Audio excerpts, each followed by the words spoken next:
رب اشرح لي صدري ويسر لي أمري واحلل عقدة من لساني يفقه قولي ربنا زدنا علما. அஸ்ஸலாமு அலைக்கும் வரஹ்மத்துல்லாஹி வபரகாத்துஹு. வெல்கம் டு கீடு ஜன்னாயம் தஸ்னிம்லர். எப்படி இருக்கீங்க? நல்லா இருக்கீங்களா? அல்ஹம்துலில்லாஹ். வீடியோக்குள்ளே போகிறதுக்கு முன்னாடி நான் லாஸ்ட் வீடியோவில் கேட்ட கொஷினுக்கு ஆன்சர் என்னான்னு பார்க்கலாம். நான் என்ன கொஷின் கேட்டேன்?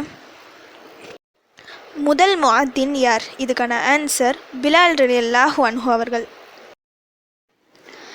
நன்மையை எதிர்பார்த்து நாம் ஒரு சிறு அமலை செய்தாலும் அல்லாஹ் சுப்ஹானஹு வ தஆலா அதைவிட 10 மடங்கு கூலிகளை தருவான்.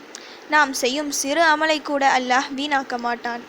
நாம் பலனடைய வேண்டும், நம்முடைய கணக்கில் இன்னும் அதிக நன்மைகள் எழுதப்பட வேண்டும் என சில நாட்களை சிறப்பித்து வைத்துள்ளான்.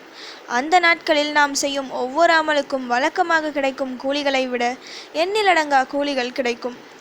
ஜும்ஆ நாள், ரமதான் மாதம், முஹர்ரம் மாதம், துல்ஹஜ் மாதம் என சிறப்பான இந்த நாட்களில் எவ்வளவு அமல்கள் நாம் செய்கின்றோமோ அதை பொறுத்து நம் வாழ்வாதாரத்தை அல்லாஹ் சுப்ஹானஹு வ தஆலா பல மடங்கு உயர்த்துவான். இவை எல்லாம் அல்லாஹ் நமக்கு தந்த வாய்ப்பு.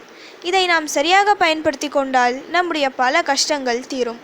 அல்லாஹ் கண்ணியப்படுத்திய சிறப்பான துல்ஹஜ் மாதத்தில் இருக்கின்றோம். அல்ஹம்துலில்லாஹ். இந்த மாதத்தின் முதல் 10 நாட்களில் மீது அல்லாஹ் சத்தியம் செய்கின்றான். அல்லாஹ் ஒன்றின் மீது சத்தியம் செய்கின்றான் என்றால் அது பாக்கியம் மிகுந்த ஒன்றாக தான் இருக்கும். துல்ஹஜ் மாதம் முழுக்க சிறப்பான மாதம்தான். அதிலும் அதன் முதல் 10 நாட்கள் மிக பாக்கியம் மிகுந்த நாட்கள். இந்த 10 நாட்களில் நாம் செய்யும் அமல்கள் அல்லாஹ்விற்கு மிக விருப்பமுள்ளதாக இருக்கிறது. வேறு எந்த நாட்களுக்கும் இந்த சிறப்பு இல்லை. அதனால் இந்த நாட்களில் ஒரு நாளை கூட மிஸ் பண்ணாமல் நம்மால் முடிந்த அளவு அமல்கள் செய்ய வேண்டும். இந்த மாதத்திற்கென சிறப்பான துவாக்கள், திக்ர்கள் ஏதாவது உள்ளதா என கேட்டால் உண்டு.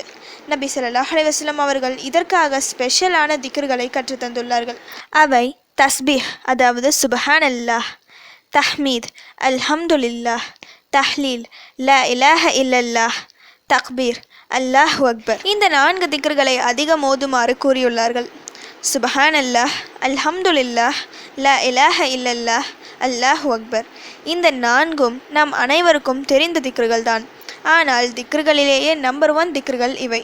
அல்லாஹ்விற்கு பிடித்த திக்ர்கள், நபி ஸல்லல்லாஹு அலைஹி வஸல்லம் அவர்களுக்கு பிடித்த திக்ர்கள். இந்த திக்ர்களுக்கு ஏராளமான சிறப்புகள் இருக்கு. சிரமப்படாமல் இந்த முதல் 10 நாட்களில் ஒவ்வொரு திக்ரையும் 100 முறை என கணக்கு வைத்து ஓதினாலே இந்த நாட்களின் சிறப்பை நாம் முழுமையாக அடையலாம்.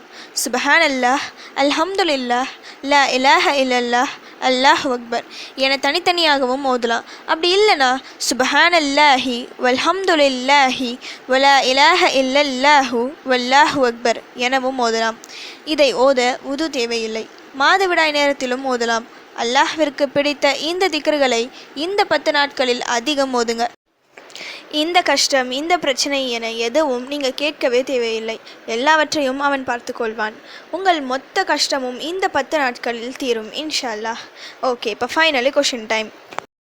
அனஸ் ரலியல்லாஹு அன்ஹு அவர்களுடைய தாயார் யார்? இதுதான் இன்றைக்கான கொஷின். இதுக்கு உங்களுக்கு ஆன்சர் தெரிஞ்சால் ப்ளீஸ் கமெண்ட் பண்ணுங்கள். அப்படி இல்லைனா ப்ளீஸ் வெயிட் பண்ணுங்கள், நான் நெக்ஸ்ட் வீடியோ போஸ்ட் பண்ணுற வரைக்கும். சுப்ஹான ரப்பிக ரப்பில் இஸ்ஸத்தி அம்மா யசிஃபூன வஸ்ஸலாமு அலல் முர்ஸலீன் வல்ஹம்துலில்லாஹி ரப்பில் ஆலமீன். அஸ்ஸலாமு அலைக்கும் வரஹ்மத்துல்லாஹி வபரகாத்துஹு.